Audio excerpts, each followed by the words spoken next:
A graça do nosso Senhor Jesus Cristo, o amor de Deus e a companhia do Espírito Santo estejam conosco neste momento em que queremos meditar e refletir na Palavra de Deus. Amém. Neste final de semana nós encerramos o período da Epifania.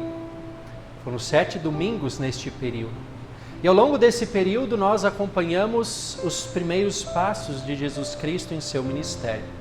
Vimos ele ser batizado por João Batista, vimos ele realizando o seu primeiro milagre na festa de casamento em Caná da Galileia, transformando água em vinho. Depois também Jesus se apresentou pela primeira vez publicamente como Messias numa sinagoga em Nazaré, onde ele foi rejeitado por seus conterrâneos. Em Cafarnaum, ele ensinou com autoridade a palavra de Deus, expulsou demônios, curou pessoas de inúmeras doenças. Jesus também realizou o milagre da pesca maravilhosa, chamou os seus primeiros discípulos.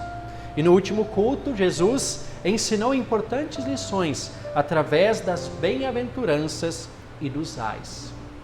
Todos esses textos, ao longo desses últimos cultos, manifestam quem Jesus Cristo verdadeiramente é, o Filho de Deus, e também qual a sua verdadeira missão: resgatar a humanidade do pecado e restaurar a comunhão com o Pai Celestial. O que Deus fez em relação aos seres humanos, através do seu Filho Jesus Cristo, é um ato de profunda misericórdia. Misericórdia, essa palavra vem na etimologia dessa palavra, é a junção de duas palavras, a palavra miser, que significa miséria, e a palavra cordis, que significa coração. Ou seja, a palavra misericórdia significa sentir miséria no coração diante da triste situação em que alguém se encontra e fazer algo para mudar essa situação. Esse é o significado da palavra misericórdia. Foi exatamente o que Deus fez diante da situação na qual o ser humano se encontrava. E aqueles que são alcançados por essa misericórdia, eles também devem exercer essa mesma misericórdia para com aqueles que estão ao seu redor. É para isso que a Epifania nos conduz. A misericórdia que Jesus demonstrou por nós também deve ser demonstrada em nossa relação com o próximo. Jesus diz: sejam misericordiosos, como também é misericordioso o Pai de vocês. O texto de hoje é um texto desafiador. Vocês amam aqueles que amam vocês? Vocês abençoam aqueles que abençoam vocês? Vocês oram por aqueles que fazem o bem a vocês? A resposta é óbvia, não é?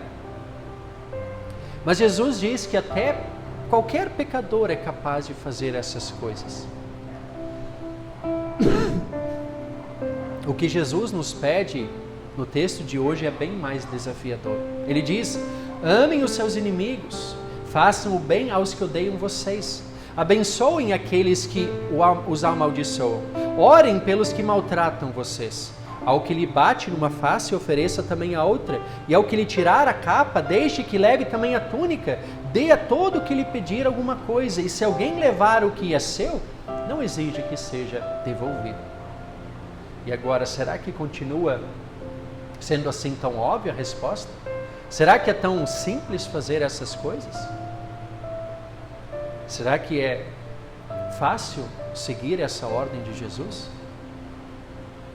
Quem de vocês já foi prejudicado? Acredito que todos nós aqui já temos sido vítimas de pessoas mal intencionadas. Golpes, talvez compramos um produto achando que era original, depois era falsificado ou estava danificado. Assalto, roubo, agressão, enfim. Todos nós estamos sujeitos a ser prejudicados. Às vezes somos prejudicados até por pessoas próximas a nós, na família, no trabalho, enfim, um amigo. Às vezes isso acontece acidentalmente, mas às vezes é intencionalmente. E sempre quando isso acontece, isso costuma gerar um clima de inimizade. Passamos a ver essa pessoa que nos prejudicou como um inimigo, como um adversário. E é bem comum a gente desejar o mal dessa pessoa. E muitas vezes a gente até quer dar o troco, a gente se vinga, a gente faz justiça com as próprias mãos. A gente paga o mal com o mal. Quando somos prejudicados, é muito comum tomarmos a posição de juiz. Pronunciamos a sentença, muitas vezes executamos, condenamos a pessoa. Agimos como se nós jamais fôssemos capazes de prejudicar outras pessoas. Será que nós também nunca prejudicamos alguma pessoa? Com toda certeza. Talvez não intencionalmente, mas talvez até intencionalmente. Todos nós também já prejudicamos alguém. E o maior problema é que quando nós julgamos os outros, nós estamos assumindo uma função que não nos pertence. Uma função que pertence a Deus. Ele é o juiz. Nós não somos juízes. Jesus diz, não julguem e vocês não serão julgados. Não condenem e vocês não serão condenados. No fim das contas, todos nós estamos diante do mesmo juiz. Diante de Deus estamos na mesma situação. E aqui cabe uma reflexão. Como será que Deus, que é o juiz por excelência, como Ele age em relação àqueles que lhe prejudicam? Como Deus age em relação aos que não vivem conforme a sua vontade? Como Deus age em relação aos que transgridem aos seus mandamentos, aos que desobedecem a sua lei? Como afinal Deus trata os seus inimigos? A parábola...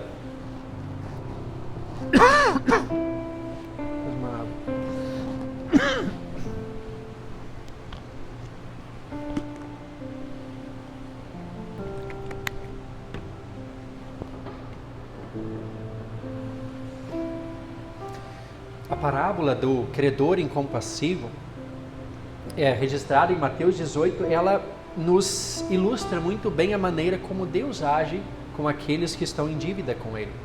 A parábola conta que um rei resolveu ajustar as contas com os seus servos. Então trouxeram a ele um servo que lhe devia 10.000 talentos. Era uma quantia assim impensável.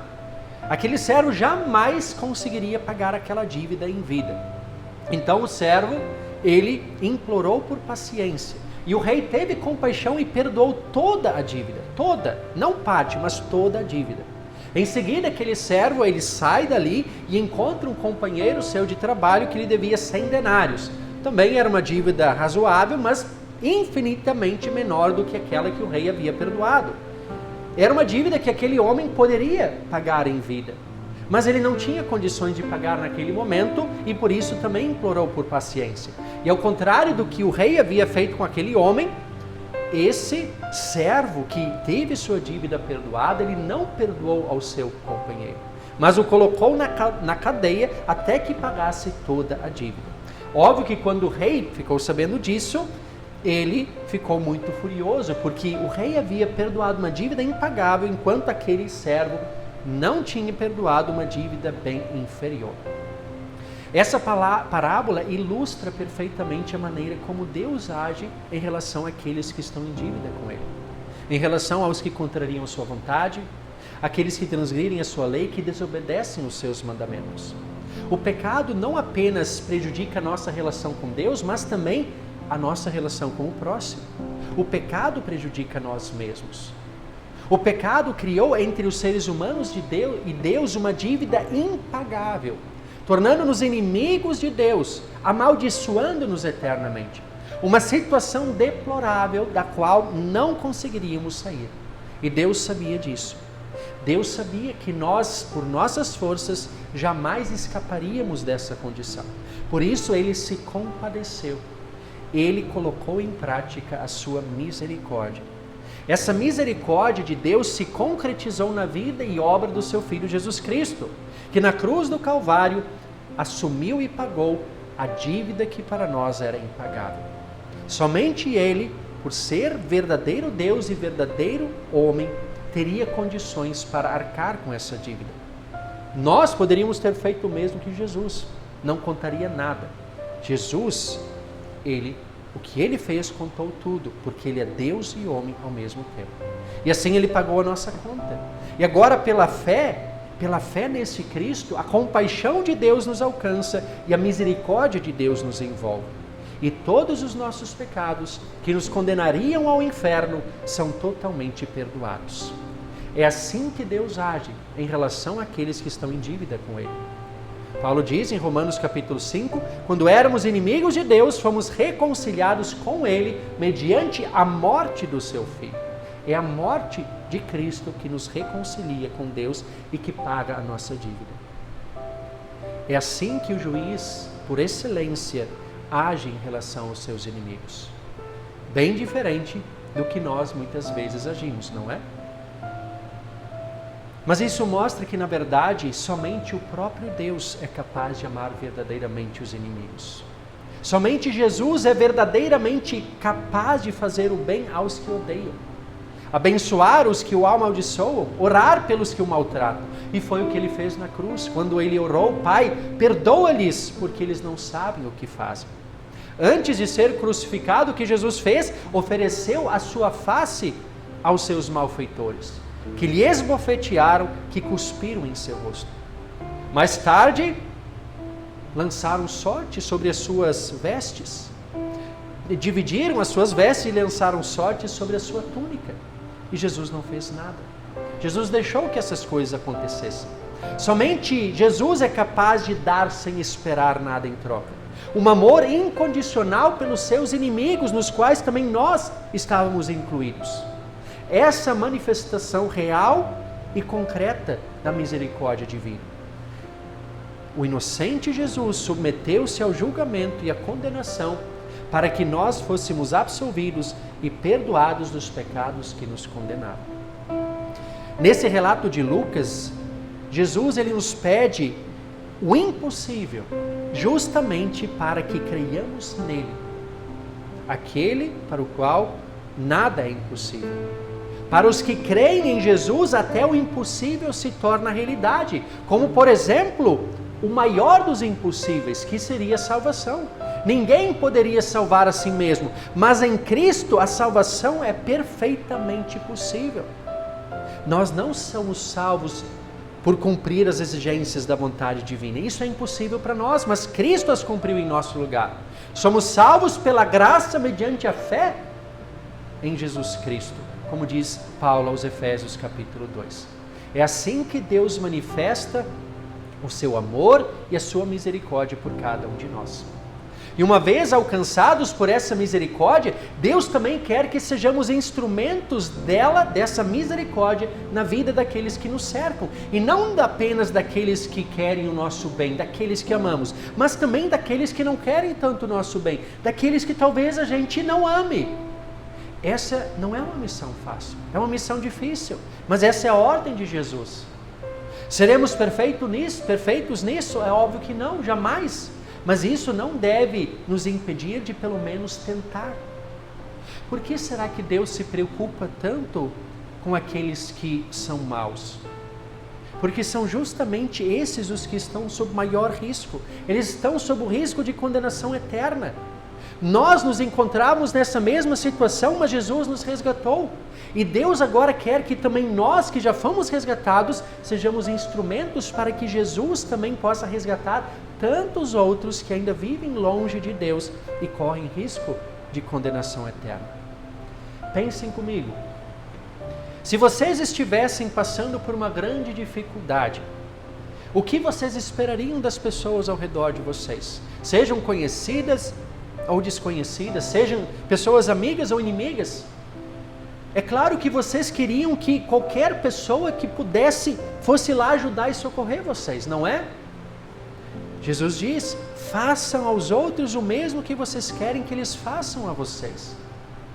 Quando se trata de uma situação física, material, às vezes a gente admite quando está passando por uma dificuldade. Tem gente que não, tem gente que é orgulhosa, e diz: não preciso, não quero ajuda. Mas muitas vezes a situação chega a tal ponto que a pessoa reconhece: eu preciso de ajuda. Agora, quando se trata da situação espiritual, da cegueira espiritual, isso não costuma acontecer. A pessoa que está cega espiritualmente, ela não vai reconhecer: eu preciso de ajuda. Não, sai para lá, eu não quero ajuda. Agora, nesse caso, quando em relação a essas pessoas, experimentem amar essas pessoas que odeiam vocês, abençoar as pessoas que amaldiçoam vocês, orar pelos que maltratam vocês, dar a outra face aos que lhe batem no rosto. Isso é transformador. Se nós revidarmos, pagarmos mal com o mal, isso só vai afundar a pessoa ainda mais em sua perversidade. E também nós corremos o risco de nos afundar junto dela. Agora, se nós pagarmos, retribuirmos o mal com o bem, amando essa pessoa, abençoando essa pessoa, orando por essa pessoa, isso vai fazê-la refletir profundamente. Experimenta. Alguém faz o mal para vocês, amaldiçoa vocês, você diz, Deus te abençoe. Você diz para essa pessoa, eu vou orar por você para que Deus toque o seu coração. Experimentem. Isso é transformador. Isso pode produzir milagres. E foi exatamente o que Deus fez conosco. Ao nosso ódio, à nossa maldade, à nossa rebeldia, ao nosso pecado, Deus respondeu com amor. E esse foi o maior milagre que aconteceu em nossa vida. A bênção mais transformadora que nós poderíamos receber. Como diz Pedro, o amor cobre multidões de pecados. Esse é o Evangelho de Cristo. E o Evangelho nada mais é do que a misericórdia colocada em prática. Por isso, Jesus diz, em vez de julgar e condenar, perdoem e também vocês serão perdoados. Deem e também será dado a vocês. Viver isso no dia a dia só é possível a partir da fé em Jesus Cristo. A partir da nova vida que recebemos quando estamos unidos com Ele. Nessa nova vida somos guiados, orientados, capacitados pelo Espírito Santo. É Ele quem nos guia, nos capacita para pelo menos em parte podermos amar e fazer o bem aos que nos prejudicam. Isso não é algo que vem de nós mesmos. É o próprio Deus que vai trabalhando isso em nós. E isso pode demorar. Isso às vezes, quando alguém faz o mal para nós, às vezes não é tão simples. Isso pode demorar, talvez semanas, talvez meses, talvez anos. Olhem para a história de José. Nós lemos o desfecho final. Mas até que isso acontecesse foram anos. Anos se passaram. Deus trabalhou na vida de José. Pensem, se ele tivesse talvez reencontrado seus irmãos logo após ter sido vendido, especialmente quando ele estava preso lá, sofrendo na cadeia, será que ele teria perdoado assim facilmente? Eu acredito que não. Mas Deus foi trabalhando na vida dele, em seu coração, e José se apegou a ele, a Deus. E por isso ele percebeu que Deus havia transformado o mal que os irmãos dele fizeram em bem. E através disso muitas pessoas foram salvas. E assim José perdoou os seus irmãos. Amar aos que nos prejudicam, fazer o bem a eles, perdoar, pode levar algum tempo. Esse tempo pode variar de pessoa para pessoa e de acordo também com as circunstâncias. Mas no fim das contas é importante que nós perdoemos. Afinal, a dívida que Deus nos perdoou é infinitamente maior do que qualquer dívida que alguém possa ter com a gente. A nossa dívida era impagável. Por que então nós também não perdoaríamos aqueles que nos prejudicam? No Pai Nosso nós oramos, perdoa-nos as nossas dívidas, assim como nós perdoamos aos nossos devedores. O autor cristão C.S. Lewis, ele, no livro Cristianismo Puro e Simples, ele sugere que a gente faça um exercício, que nós comecemos pelo básico, perdoando aquelas coisas simples do dia a dia que pessoas próximas a nós fazem. Criar o hábito de perdoar. Alguém faz, sei lá, nos estressa, nos ofende, nos desrespeita. Dizer, eu te perdoo. Criar o hábito de dizer, eu te perdoo. E isso é um exercício que vai nos preparando para, talvez, perdoar algo que seja realmente mais grave. Lewis, ele também lembra de um outro aspecto importante, que perdoar não significa reduzir o desprezo e a repulsa que nós sentimos pelo ato de maldade que a pessoa praticou contra nós. Nós podemos até odiar a atitude que essa pessoa fez, a atitude que ela teve, mas não devemos odiar a pessoa em si. Nós devemos ficar triste por essa pessoa, devemos desejar que ela se arrependa e mude as suas atitudes, devemos orar por essa pessoa. Lewis ainda lembra que perdoar e amar os inimigos não significa deixar de puni-lo pelo seu ato de maldade. É claro que não nós fazer vingança com as próprias mãos. A vingança pertence a Deus. Mas, por exemplo, um assassino, Por exemplo, um ladrão, mesmo talvez ele reconhecendo o seu crime, se arrependendo, ele vai receber o perdão, mas ele não deixará de cumprir a sua pena. Ele receberá o perdão, mas não deixará de sofrer as consequências terrenas pelo seu ato. O perdão é concedido, mas a punição é executada aqui na terra. Por isso, o importante mesmo é que nós perdoemos, assim como também Deus nos perdoou. E devemos perdoar mesmo quando não há sinal de arrependimento. Sim, eu sei que isso é o mais difícil, mas foi exatamente o que Deus fez por nós. Ele nos enviou o seu Filho Jesus Cristo, não porque nós demonstramos arrependimento. Pense no que aconteceu no Éden. Adão e Eva não demonstraram arrependimento, eles culparam a Deus, fugiram, se justificaram. Deus prometeu e enviou o Salvador. E nós muitas vezes não somos muito diferentes de Adão e Eva. Mas o Salvador veio, ele cumpriu a sua missão, ele sofreu o castigo. Nós não temos nada de especial. Não porque nós merecíamos, coitados, não, porque Deus é amoroso, porque Deus é misericordioso. O que Deus fez por nós não é porque nós merecíamos, mas porque Deus é misericordioso, porque Ele ama e ama de verdade, como nenhum ser humano jamais poderá amar. Por isso a exortação de Jesus: sejam misericordiosos, como é misericordioso o Pai de vocês. É muito importante que perdoemos, porque muitas vezes a raiva, o ressentimento, o desejo de vingança, eles afetam e perturbam muito mais a nós do que aqueles que nos prejudicaram. Já dizia o grande poeta Seu Madruga: a vingança nunca é plena, mata a alma e a envenena, né? Seu Madruga, um personagem humorístico, quem nunca riu, né, do seriado Chaves. Mas essas palavras, elas fazem todo sentido, elas são a mais pura verdade. A vingança nunca é plena, ela mata a alma e a envenena. No livro Emoções Mortais, do médico cristão Don Colbert, ele fala sobre as consequências danosas que o ódio, a raiva, o estresse e a falta de perdão podem causar no longo prazo na vida de uma pessoa. Essas emoções tóxicas podem desencadear doenças físicas, podem levar ao câncer, podem levar à morte. Vocês podem acreditar que somente quando nós perdoamos e esquecemos a maldade que alguém fez contra nós, é que nós poderemos de fato seguir novamente tranquilos e sossegados a nossa vida. No fim das contas, o perdão ele faz mais bem para quem perdoa do que para quem é perdoado. E como lembra C.S. Lewis, amar e perdoar não significa deixar de considerar mal o que a pessoa fez, mas é desejar sinceramente que essa pessoa melhore a sua conduta e passe a fazer o bem. Por isso, queridos irmãos e irmãs, as exortações de Jesus, elas parecem difíceis, mas elas são válidas, muito válidas. Sigamos essas recomendações. É difícil, sim, mas sigamos o que Jesus diz. Façam sempre aos outros o mesmo que vocês querem que eles façam a vocês. Não julguem, não condenem, porque essa função pertence a Deus. Pelo contrário, perdoem.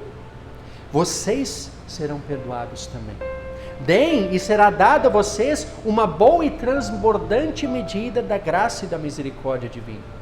Amem aos seus inimigos, façam o bem a eles, emprestem sem esperar nada em troca. Fazer isso não é fácil, e nós jamais seremos perfeitos nessas coisas, mas não desistamos. Não desistamos, porque o Espírito Santo ele está conosco e vai nos capacitar. Os que fazem essas coisas, diz o nosso texto de hoje, estes são filhos do Altíssimo e receberão uma grande recompensa. Essa é a promessa que Deus nos faz no texto de hoje. Palavras do próprio Jesus Cristo. Desse Deus que é bondoso e amoroso, até para com os maus e ingratos. Por isso, queridos irmãos, sejamos misericordiosos uns com os outros, assim como também o nosso Pai Celestial é misericordioso conosco. Amém.